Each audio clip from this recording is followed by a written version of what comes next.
तो गाइज़ मैं आपके लिए लाई हूँ मिशन बोर्ड्स, जो कि 25 तारीख को हमारा पेपर होने वाला है होम साइंस का।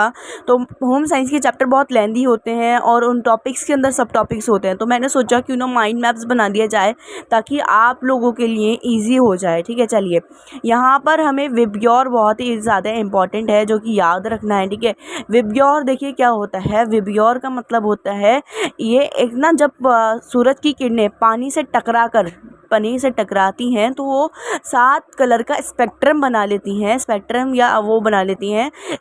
बना लेती हैं। स्पेक्ट्रम में जो 7 कलर हैं उनको क्या बोला गया? विबग्योर बोला गया। अगर हम इसकी स्पेलिंग में देखें तो इसमें भी 7 वर्ड दिखाई देंगे, 7 अल्फ़ाबेट दिखाई देंगे आपको। देखिए दिखाई दे रहे हैं। तो वही से मतलब है वॉयलेट, आई से मतलब है इंडिगो, ब्लू से मतलब है बी से मतलब है ब्लू, ग्रीन से मतलब है, जी से मतलब है ग्रीन, वाई से येलो और ओ से ऑरेंज, आर से रेड। ठीक है, ये है विबग्योर की फुल फॉर्म। ओके, आगे बढ़ें तो डिज़ाइन जो होता है वो 2 प्रकार का होता है, एक संरचनात्मक और एक अलंकृत।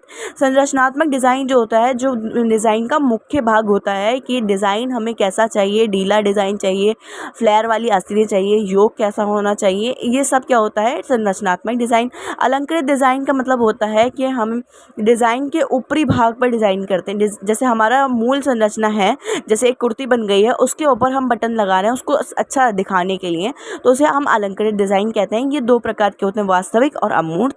ठीक है, मैं शॉर्ट वीडियो बनाना चाह रही हूँ इसलिए जल्दी मैं आपको समझाऊंगी। आपको मुझे उम्मीद है कि ये चैप्टर आता होगा, इसलिए मैं उस हिसाब से लेके चल रही हूँ। डिज़ाइन के मुख्य तत्व जो होते हैं वो होते हैं 4।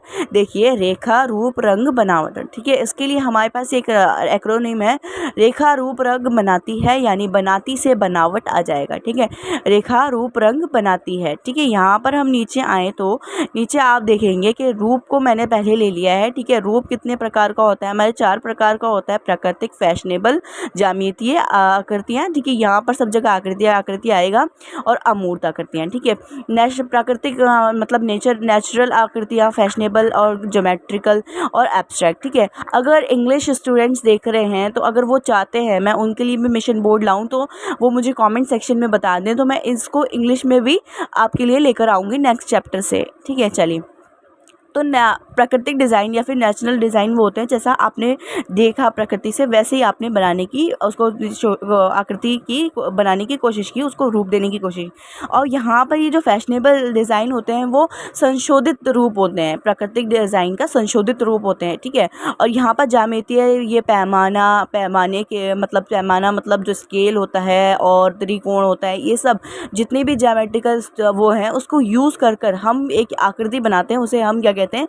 ये ज्यामितीय आकृतियाँ कहते हैं। अमूर्त डिज़ाइन, इनका कोई रूप नहीं होता, ये कुछ अलग ही डिज़ाइन होते हैं, तो इन्हें अमूर्त डिज़ाइन कह देते हैं। ठीक है, पैटर्न। ठीक है, यहाँ पर आता है पैटर्न क्या होता है। ठीक है, पैटर्न जो होता है ना, वो पैटर्न हम इन चारों चीज़ों को, जितनी भी हमने आकृतियाँ बनाई हैं, इनको एक जगह पर सम्मिलित कर देते हैं, एक जगह पर जोड़ देते हैं, तो हम उसे क्या कह देते हैं? पैटर्न कह देते हैं। ठीक है गाइस, चलिए अब यहाँ पर आते हैं रंग पर। ठीक है, रंग हमारे तत्व है डिज़ाइन का। ठीक है, उस पर हम रंग पर आ गए हैं। ठीक है, चलिए रंग विशेषताएं। अब रंग की 3 विशेषताएं होती हैं, एक होता है ह्यू, मूल्य और तीव्रता। ठीक है, ता से आप तीव्रता को याद रखेंगे। ठीक है, चमक, मध्यता, ता। ठीक है, चमक और मध्यता। मूल्य, हल्के या गाढ़े, मूल्य हल्के या गाढ़ेपन को मूल्य कहते हैं।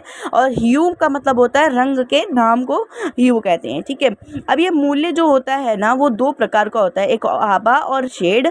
आभा मतलब टिंट, शेड मतलब रंगत। अब यहाँ पर देखिए, हल्का, जब किसी कलर को हल्का करने के लिए उसमें वाइट मिलाया जाता है तो उसे हम आभा कहते हैं, यानी टिंट कहते हैं। और जब किसी शेड में गाढ़ा करने के लिए उसमें ब्लैक मिलाया जाता है उसे हम कहते हैं रंगत। ठीक है, यहाँ पर धूसर पैमाना बहुत ही ज़्यादा इंपॉर्टेंट है। धूसर पैमाना देखिए मैं आपको समझाऊँ तो देखिए, रंग मैं बता देती हूँ, आपके ऊपर धूसर के ऊपर क्वेश्चन आ सकता है, इसलिए धूसर पैमाना आपको बना के पेपर से पहले प्रैक्टिस करनी है बनाने की। ओके, प्रैक्टिस करके जाना है। ठीक है, रंग के तुल्य मान का अनुमान ज्ञात करने में मदद करता है। ठीक है, पैमाना क्या है? रंग के तुल्य मान को ज्ञात करने में मदद करता है हमारी। अब यहाँ पर ये देखिए गाइस, ये धूसर पैमाना है, इसको आपको बनाने की कोशिश करनी है। देखिए यहाँ पर देखिए 0 से 10 तक का ये टोटल होता है, ठीक है, 10 तक का होता है। बीच जो 5 होता है उसको हम धूसर कहते हैं, यानी कि ग्रे कलर कहते हैं। और कुछ आवर्णक रंग होते हैं जो इनके कोई बिना रंग के रंगों को क्या कहते हैं, आवर्णक रंग कहते हैं। जैसे कि ये धात्विक रंग हो गया, काला, रजत, धात्विक या सफ़ेद, ठीक है, इनको आवर्णक रंग कहते हैं। ठीक है, ये थोड़ा रह गया था तो मैंने सोचा समझा देते हैं। ओके, तो देखिए यहाँ पर ये 0 से 10 तक का होता है, 5वां धूसर होता है, और जो 0 होता है वो काला होता है। और यहाँ पर हमने सोचा था, बोला था ना मैंने आपको कि किसी रंग में काला मिलाया जाए, उसको गहरा करने के लिए काला मिलाया जाए, उसे क्या कहते हैं, आभा, रंगत बोलते हैं, सॉरी रंगत बोलते हैं, यानी कि शेड बोलते हैं। और किसी रंग को हल्का बनाने के लिए उसमें वाइट मिलाया जाए तो उसके बाद क्या बोलते हैं, आभा बोलते हैं। ठीक है, आभा क्या होता है, मतलब आभा का मतलब होता है टिंट। ठीक है, 10वां यहाँ पर ये हमारा सफ़ेद होता है। ठीक है, इसको बनाने की कोशिश कीजिएगा, इंशाल्लाह आपको बन जाएगा। ठीक है, चलें आगे बढ़ते हैं। तो आगे हम देखेंगे कि मूसल रंग चक्र हम आ गए हैं, अब तीसरे उस पर आ गए हैं, रंग के उस पर आ गए हैं कि रंग कितने प्रकार पर हमें बांट देना है। ठीक है, अगर हम रंगों को बांटें तो रंग कितने प्रकार का होता है। रंग मूसल रंग चक्र के अनुसार रंग 3 प्रकार के होते हैं। ये देखिए, प्राइमरी, सेकेंडरी और टर्शियरी।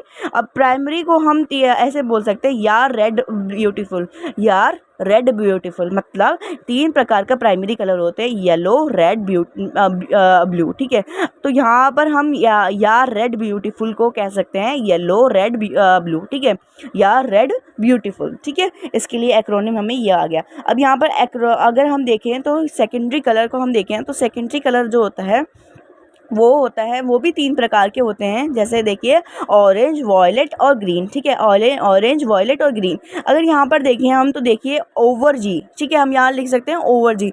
ओवर जी मतलब ऑरेंज, वॉयलेट और ग्रीन। ठीक है, ओवर जी, यार रेड ब्यूटीफुल, यार का मतलब येलो, रेड का मतलब रेड कलर और ब्यूटीफुल का मतलब ब्लू। ठीक है, आगे हम टर्शी कलर पे आ जाते हैं। टर्शी कलर का मतलब होता है जो कि प्राथमिक और द्वितीय कलर को मिलाकर जो कलर बनते हैं उसको टर्शी कलर हम कह देते हैं। पैंटोन शेड कर हम क्या करते हैं, किसी भी रंग को ऐसे बोल देते हैं कि ईंट सा लाल, गाजर सा लाल और पत्थर सा लाल, ऐसा बोल देते हैं। मतलब किसी को भी रंग को हम कह देते हैं ऐसा ऐसा पत्थर, या फिर किसी हम चीज़ से उसका रंग मिला देते हैं। ठीक है, तो इस को अगर हम अंतर्राष्ट्रीय व्यापार में देखें तो ये हमें समझ नहीं आएगा, किसी की लैंग्वेज अलग होती है। तो इसलिए इसमें क्या कर दिया गया, एक रंग के शेड के साथ एक रंग की वो देखा जाए तो रंगत के साथ क्या कर दिया गया, एक हमने क्या कर देते हैं, एक नंबर निर्धारित कर देते हैं। तो उस नंबर से हम समझ जाते हैं कि ये क्या है, ये कौन सा रंग मांग रहे हैं। ठीक है, वस्त्रों में रंग कितने प्रकार से किया जाता है। वस्त्रों में रंग 4 प्रकार से किया जाता है, रेशों के निर्माण पर, धागे के निर्माण के दौरान, ठीक है, और वस्त्र निर्माण के दौरान और वस्त्र निर्माण के उपरांत। ठीक है, निर्माण, धागे, रेशे, ठीक है, उसके बाद वस्त्र और वस्त्र निर्माण के उपरांत। ठीक है, यहाँ पर आप बहुत इजीली इसको याद कर सकते हैं, ये कॉमन है बिल्कुल, ये वर्ड्स थोड़ी सी माइनर सा चेंज है। अगर हम यहाँ पर आएँ तो रंग योजनाएं जो होती हैं वो 2 प्रकार की होती हैं, एक संबंधित रंग योजना और एक विषम रंग योजना। अगर आपको इस पर वीडियो चाहिए तो प्लीज़ कॉमेंट सेक्शन में बता दीजिएगा, मैं आपको इसके ऊपर भी वीडियो प्रोवाइड करवा दूँगी। चलें आगे बढ़ते हैं। तो यहाँ पर आप देखेंगे तो यहाँ पर आपको देखेंगे संरचना या बनावट। ठीक है, हम रंग के चौथे तत्व पर आ गए हैं, संरचना या बनावट पर। ठीक है, संरचना या बनावट का मतलब होता है देखने तथा छूने में कोई चीज़ हमें कैसी लगती है उसे हम कहते हैं संरचना या बनावट। ठीक है, रेखा। अब यहाँ पर हम 5वें तत्व पर आ गए हैं। 5वें तत्व में हम देखें तो रेखा कितने प्रकार की होती है जी।